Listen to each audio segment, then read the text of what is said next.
What's up? What's up? What's up? Hey, your girl G here. Welcome back to my channel. Appreciate you for tuning in. We are right back at it like a smack at it. Y'all know what it is. Love and Marriage DC. I just got done reviewing Huntsville, so y'all make sure to go check that out. It's up and posted. Y'all, there was the mid-season finale. Low-key a bunch of bull, and I got into the Scott's ears because I tell you, Maurice, that mask, boy, it is starting to fall, and that Scottism is coming out heavy, okay? Even Kimmy was just looking at him just so disgusted, but y'all go check that out. Like I said, right now, we talking about DC. Now, shout out to DC. I could take this review a certain direction, but I'm not going to do that. It'd be easy to get into a certain egghead. Just Humpty Dumpty. For some reason, every weekend, my commentary seems to, I guess, strike a chord with this individual, but that's okay. I'm just an onlooker. I'm just a viewer like everyone else. You decide to get on national TV, and so we will have our opinions about what we see. But I'm not going to go down that direction because I'd rather voice, my concerns, my viewage, my opinions to a certain woman. And I just hope, she chews the meat and spit out the bones of what I'm saying regards to what we're viewing of the marriage of the show, Love and Marriage. Okay? This certain woman, hey, I'm talking to you. I'm talking to you, sis.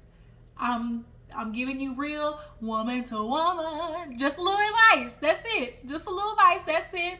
And I hope you hear me. That's all. Okay? Because it's easy for people who are on TV to watch people who are, tweeting and live tweeting and showing up, just saying what we're saying because what we're seeing and put them in the hater category. It's very easy to do that. But I think it's a lot of times, for some, it's because y'all don't like what we got to say. And it's like, we're only voicing what we see.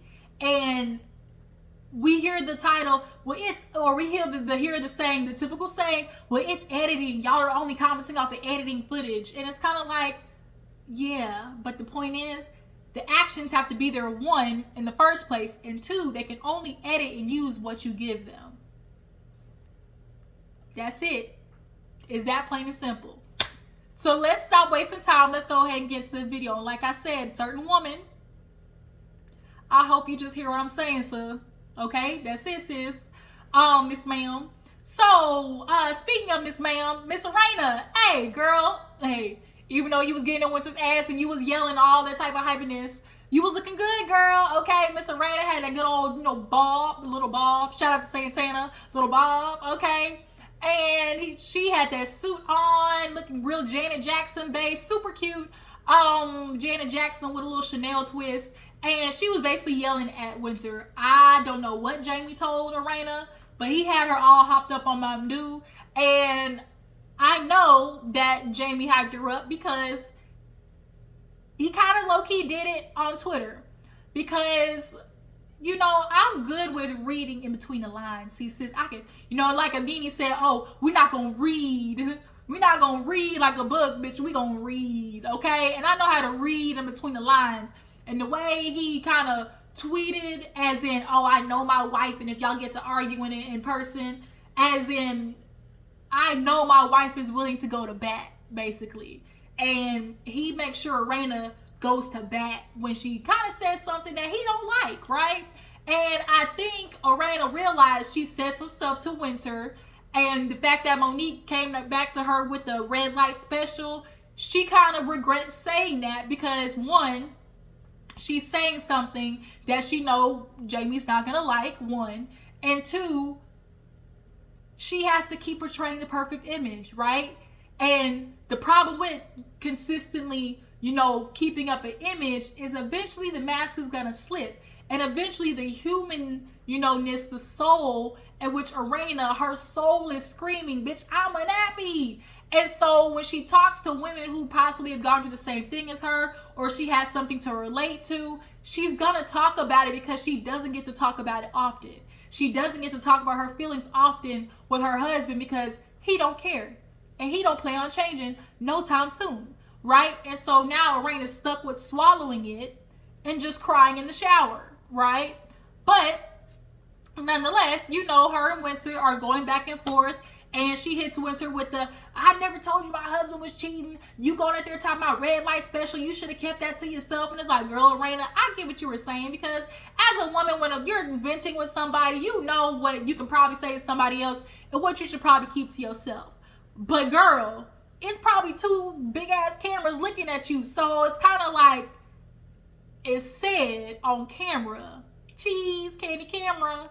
But nonetheless, you know, she's like, I never caught him, you know, all that type of stuff. And it's like, Erana, you and Ashley, we're not going to play these games. Out of 26 years, your man who's in the DJing partying scene in 26 years, and the fact that this man said, oh, you know, she stuck with me through my bullshit. We know women say that, what the hell that means. As in, I done cheated on her and she stayed, right?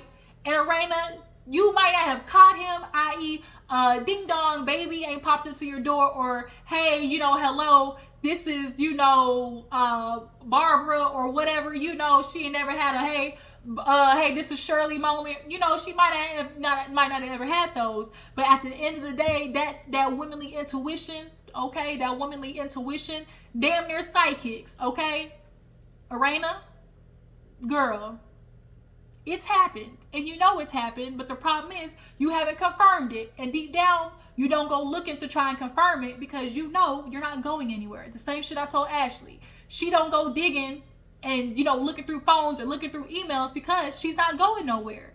You have understood or gotten so far in this mess with Jamie that it's like, I done already spent this much time with him, like, I'm not going nowhere. I'll be damned if I let a bitch, you know, enjoy the spoils of this relationship when I done put up with all this stuff already. You know, we all know what it is. You know, we're not stupid. You know, women, it's patriarchy. I don't blame you, Erana. I actually, you know, empathize, like, sympathize with you in a sense. Like it has to suck to be in a situation you feel like you have no way out. But she started throwing everything at Winter that, you know, he ain't had no baby. And so we're just like, girl, like, so you gonna throw that at me, girl? That ain't my problem. And we not gonna sit here and have a competition of who husband cheated the best. Like, girls, you might not, you know what your husband doing. Like, you might want to go check. She basically pulled a mail with the, you might want to roll on up your husband. Cause girl, you might not have caught him, but bitch, you know, the streets is talking. Okay. Erana, girl, I get it. You want to fight for your man and fight for the picture and stuff, but I hate to break it to you, people are seeing through the smoke and mirrors. And that's why y'all are upset. It's okay. Don't get on a show called Love and Marriage and think that y'all gonna get away with having an unhealthy marriage, because there's one thing that we have learned, in the famous words of Kyle from Ultimate Girls Trip, she said it best. The only way that marriages or relationships get ruined or start going sour after being on TV is because the shit was already on shaky foundation, right? Camera is only going to pick up on the holes, the cracks, the craters, okay? And let me tell you, you and Mr. Tyler got a lot of cracks, okay? It's damn near Skid Row. It is damn near Skid Row, y'all's relationship, okay? You know, and y'all just gotta put in the work. Y'all are 26 years in, but if y'all want to make it 50, Erana, and you want to be 50 and happy, at least happy in the relationship, you're gonna have to do some changes, okay? So moving on. Speaking of, Jamie throws some little basketball something party event nonetheless, and this is the first one after COVID. You know, everybody shows up, him and Quick, you know, had a typical pissing match, you know, who throws the better parties and whatnot. You know, Jamie gotta feel like, you know, big man on campus. When he don't feel like that, he just basically is a, you know, he a talker. He one of them talkers. One of them tweet them talkers, right? To try to distract from where they're feeling insecure. And when he can't, you know, get it right, or, you know, when he start looking bad, you know, dun da da da, you know, here come Erana with her cape, Captain Saberhole cape. And it's like, black women in particular, like, we gotta quit trying to save these niggas, because black men, their status is slowly but surely just declining. And black women, if you see the statistics, we're on the incline, right? And when they start looking a certain way or start feeling like the world's beating them down, here we come to try to save them from looking a certain way. We got to realize we're only coddling their bad behavior. We do no good by constantly trying to protect them and save them from appearing bad, looking bad, or how people are saying, oh, we're dragging them down. Because there are some things in the community that we do have to fix. And it starts with addressing what's going on with black men. Because if y'all want to be leaders, okay, y'all can't be, effed up in the head and mentally unhinged and not dealing with y'all's traumas, because what y'all don't deal with, trickles down. There's a trickle effect, okay? And so, nonetheless, that's what we got to deal with Mr. Tyler. And so when we see later on after the introduction, everybody sits down. Basically, Monique is like, oh yeah, I want to let y'all know I just I feel bad about how everything turned out. I was talking with Winter, and I know I had to tell y'all about the nicknames and everything. And yeah, Ashley's like, yeah, that DJ fun size, like a little fun size Halloween Snickers, okay, like a little fun size Halloween Kit Kat. They of course felt some type of way. Now Tasha, I guess, is kind of like the friends of the group or cast. She kind of was like, Monique, girl, like you low key could have like checked in on your friend Winter, because out of everybody, you're the closest, and that is true. See, Monique is having a hard time navigating which side she wants to be on, and let me tell you something, Monique, you might want to stay on Winter's side, because although Winter is doing a lot, I'm not gonna lie, that bitch is growing on me. Like Ashley, Winter is low key growing on me. I didn't like her at first because she was killing me with the, he scammed all of us type thing. And it's like, girl. Now, yes, your husband is a scammer, but women, ladies, we're not going to sit there and act like there's not a habit of collecting red flags. And I think Winter was collecting red flags with Mr. Kevin because she was being blinded by, like the daughter said, the love bombing. And I'll give you that to a certain extent. But girl, a whole year and you didn't know this man didn't have no house. He was living in the basement of his parents' house a whole year. And then with you being a relationship coach or whatever, y'all check into the background of the men that you pair or whatever you do with. So it's kind of like he didn't have no house nor no car in his name in a whole year. And you didn't know none of that. I'm sorry, Miss Ma'am. You was ignoring red flags. Like you wasn't just totally absolved of some type of accountability and your ass getting played. Sorry. But nonetheless, I mess with Winter. When she called Erana and Ashley ghetto Barbie sisters, I died. I said, not the ghetto Barbie sisters. The ghetto Barbie sisters, okay? It's giving real, like, there's a difference between Bougetto, where it's like, bougie and ghetto, and then like Clatchet, where it's like classy and ratchet. And that's where Erana and Ashley fall. Bougetto is real like Cardi B, and then Clatchet is more like Alicia Keys-ish, like kind of like around there, like really, upstanding, but somewhere in there, don't get it twisted, that little I'm classy but bitch I got hands type situation. But yeah, so they're talking about everything, and Erana's like, yeah, speaking of Winter, like I sat down with her about the nicknames, DJ Fun Size and Red Light Special, and everybody's like, Red Light Special, and she was like, yeah, because of what I told her.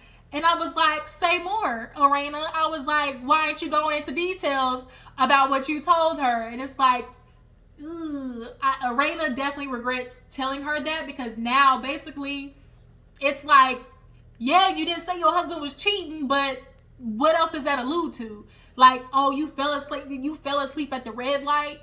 Like, niggas will lie about anything. Oh, babe, I fell asleep at the red light. But really, you fell asleep in some other bitch's bed. Like, come on now. But yeah, so as she's talking about, oh yeah, I had to check her and we were going through this, Jamie starts telling her to basically be quiet, man, change the subject, man, stop talking about that, yada yada.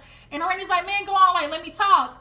And he goes to grab her chin and like turn her head basically, and he stopped himself, and everybody kind of had the same reaction of like, did you see that? Like, you saw that? And so let's have an honest conversation. Jamie, if you're watching, go ahead and speed forward a couple of minutes, because you're not gonna like what I have to say. This is not the first time he's done that. Okay, I said this on Twitter. This is not the first time he's done that. The way he so naturally went to go do that means this is not the first time he's done that, and in front of everybody at that. He completely was oblivious to everybody being around to seeing that, but he caught himself, right? With Jamie's backgrounds, growing up in the 80s, having a tough black dad, the environment, he literally is hitting all the quotas of becoming a certain type of man, right? He has characteristics, as viewers are seeing, that draw him to a certain category of potential man that he could be, right? There are some men who become mentally, physically, emotionally, spiritually abusive, right? And we may not know for goddamn sure that physical is in there. We might not never know for sure, right? As I tweeted, but we're not going to sit there and act like out of 26 years, hands potentially were put somewhere. That's just my opinion. That's my opinion. I'm a viewer. And if so, Erana, I pray for you. I pray for healing, because as you put on the Twitterverse, you said that never happened, but we know you like to put on the picture. And also on top of that, the shame and secondhand embarrassment that women feel from admitting that, they stayed in a relationship that was potentially abusive to them. I don't fault you by any means, Erana, because it's patriarchy at its finest. It works for them.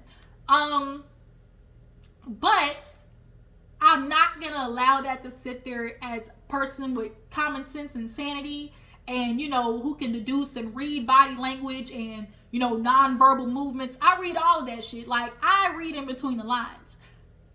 Jamie, I see you. We, the viewers, see you. You might not like it, and you might want to comment back, oh, our marriage is fine. But fine for who? Maybe for you. But if we were to ask Erana, she would say something different. Point blank, period. And she is saying something different. So, back to what I was saying, drop down the comments. Do you guys, what I'm putting, if you picking up what I'm putting down, do you feel like there was potential for some physicality to potentially be had in that relationship? Because that's what it's giving. Y'all might not like what you hearing from people on Twitterverse, but we all are deducing the same thing. Especially with Miss Terri. Oh, Miss Terri. Matter of fact, we're gonna talk about her next. Miss Terri. Especially what she said. I'm sorry, Mr. Tyler, but we see you. And Erana, I'm just gonna say, sis,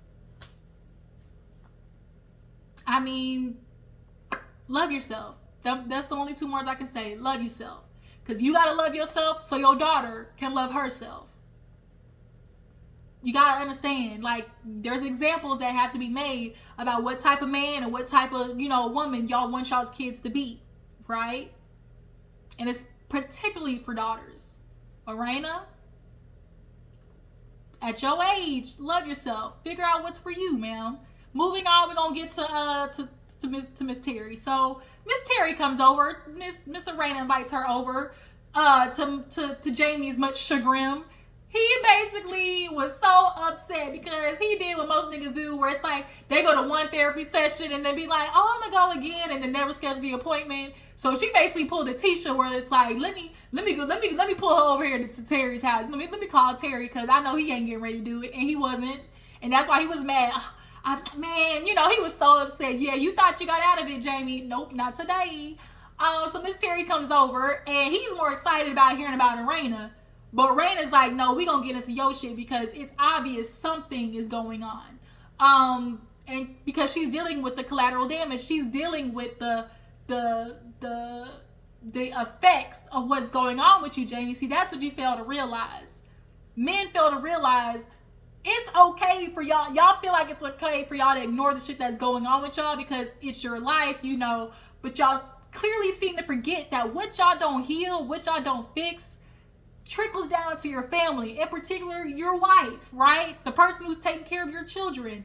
And what y'all mess up with y'all's women, your children feel the effects of that. It's just, we'll talk about that. So Terri comes in and immediately, what am I here for? And Erana's like, well, since our last visit, I just was thinking on everything and how we talked about how, I like things to be perfect. And then Jamie, he cuts her off with man, let's get to the point. She invited you here to try, expand more on what's going on with me. And so she was like, I wanted to tell her about, I did want to read too. I did want to know what's, going on, and everything. And so it's very obvious that anytime Erana starts speaking something he don't like, starts speaking something that goes the direction of the conversation that bores him, he's very controlling. It is what it is. And because we can acknowledge that and we see it, we're not going to act like this is not what we see. Mr. Tyler, you might not like it that people are pointing out your ways, but there is some acknowledgement because we have seen it that you can be abrasive, aggressive, controlling, possessive. We've seen it.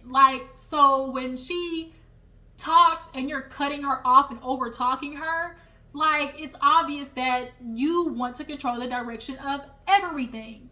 So basically Terri was like, yeah, let me give me a second. So she starts with the yeah, y'all faking. She was like, yeah, this is fake. And it was kind of like, well, damn, immediately Miss Terri was on they asses. And we love it. We love Miss Terri. We should do a Terri and a Dr. Francis combination. Oh my God, y'all. Oh, we need Terri on Huntsville. Ooh, on people. Can we get Terri over there to Huntsville? Terri is to DC as Francis is to Huntsville. We need to have a Huntsville DC couples trip, and we need to get both of them in the room.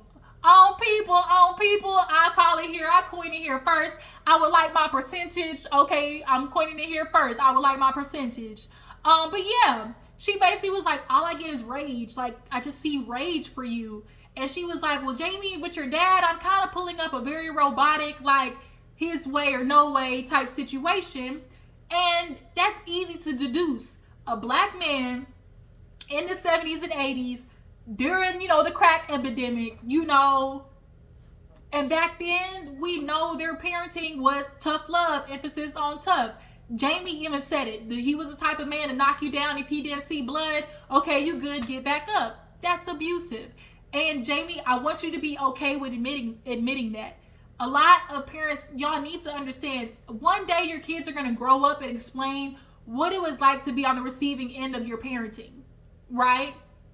And you might not like what they have to say. And yes, there's no perfect parent, but you do have to be gracious and understanding that the parts that you did not get right, your kid experienced the effects of that, right?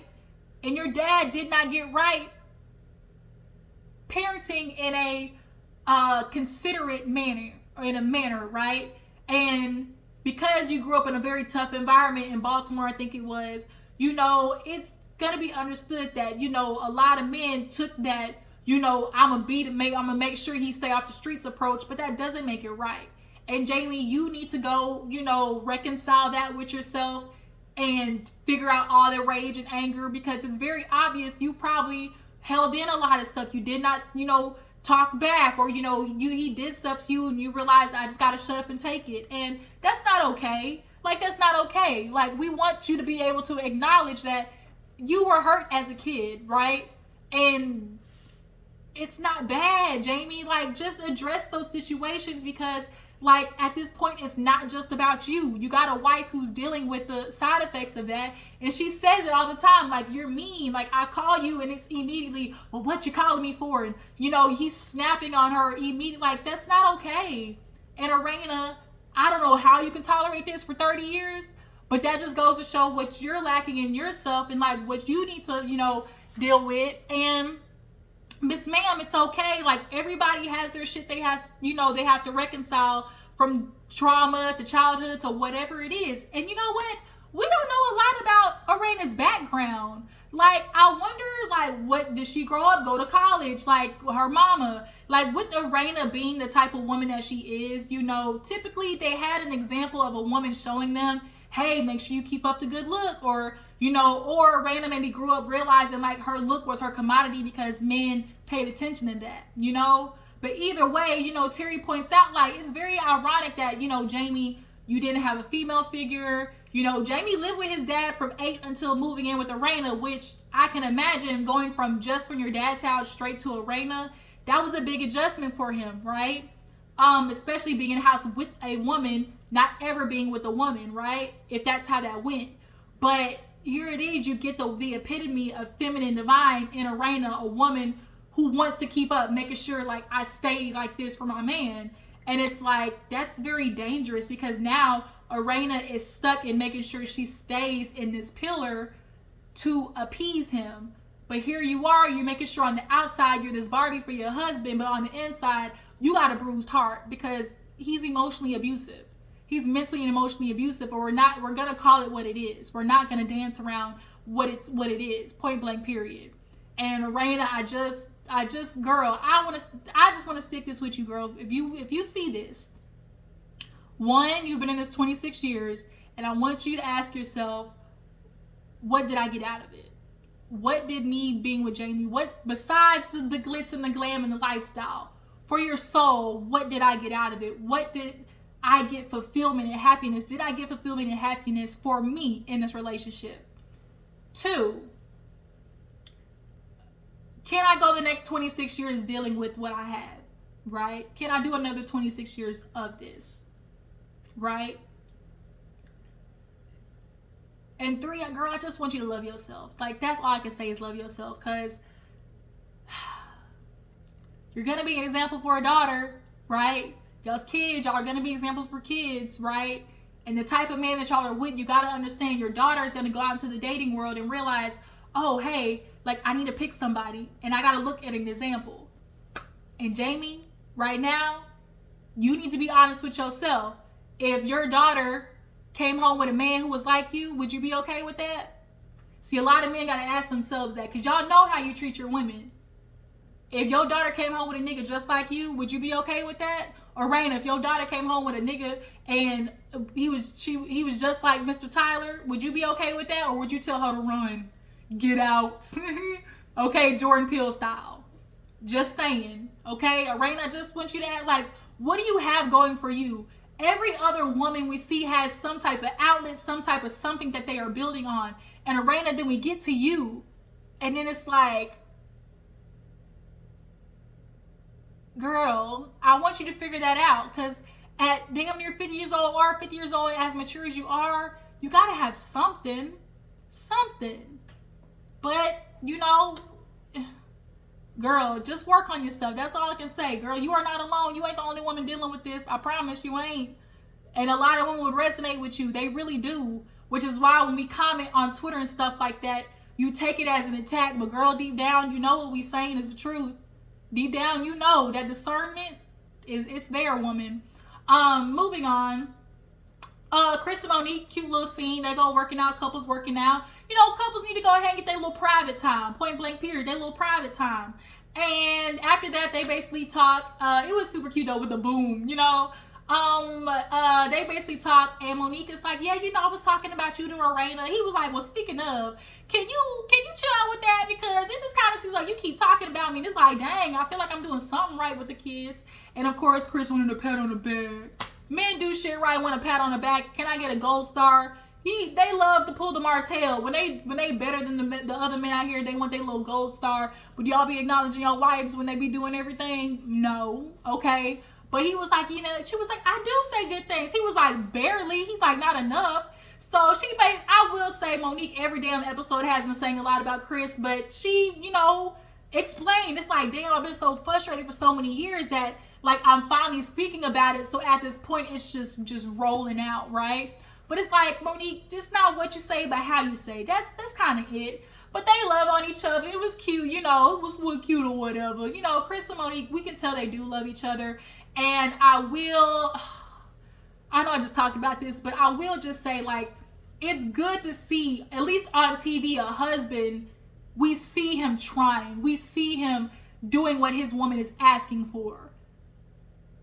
Who else have we seen that on Love and Marriage? Crickets, right? Quick, he's doing it a little bit with Ashley. He's getting tired too. Ooh, yeah, this shit hard. Yeah, it is. Raising kids, who is hard? Who would have thunk? But it is good to see actually a husband working at what his wife is asking for. So did we talk about Monique and Winter? I think we did. Did we talk about Monique and Winter? No, Monique went to go see Winter, and then basically Winter was like, damn, can I trust her? Like, I don't know if I can trust you, Monique. Basically, she was like, yeah, the nicknames and everything like that. I think we did talk about that, did we? I don't know. No, I don't think we did. So Monique, she goes to see Winter. She basically was like, yeah, girl, I told him about the nicknames, and she was like, girl, why did you do that? Like, hold on, y'all, let me pause. I don't even know if I really talked about that. Did I talk about that? No. Pause, y'all. Let me see. All right, y'all. Sorry, I'm back. So yeah, no, I didn't get a chance to talk about Monique and Winter. Basically, Winter was like, girl, she don't know if she can trust Monique, because at this point, she's telling everybody else, telling the other girls about what she's saying. But it's like, well, god dang, like, you ain't even giving me no heads up, no nothing, for one. And for two, it's like, Monique, I get you trying to be the bone carrier because, bitch, we got a show to make. But she ain't really figured out the finesse quite yet. She hasn't figured out, like, the right way to play broken telephone, okay? But she basically lets her know that, well, yeah, I told the girls. And Erana's like, well, Winter's like, well, girl, Erana started putting her fingers in my face. She started going in, started trying to go in on my past, talking about, oh, a baby, this and that. And so she basically was like, she started with the crying. I mean, it's just so hard because people start throwing things like that out there. It doesn't understand, like, my family, like, we've been through so much. And it's just kind of like, girl, okay, Winter. She loves, to pull out that card, but I'll let you have it, boo-boo. And, I ain't gonna lie, like, she did say something right in this sense of, like, sometimes when you are the strong person, like, people don't see that you're hurting. So I'll give her that much. But it still ain't gonna change the fact that I do think at some moments, but wait, at some moments, Winter, you definitely be, that whole victim shaming, yeah, I don't go for that. But I still can say that we can acknowledge that, bitch, you've been hurt because you dealt with a lot. And so at this point, she's putting Monique in the, girl, we can kiki, but bitch, I ain't gonna tell you no more tea. Like, I don't know if I can really trust you like that. From now, we might not be friends. We just gonna be associates, okay? You're gonna be my friend from a distance. So then we basically have Chris, have Kevin, and all the guys meet up, and Kevin comes with a big old binder. He called himself Presenting the Facts, right? Presenting the Facts.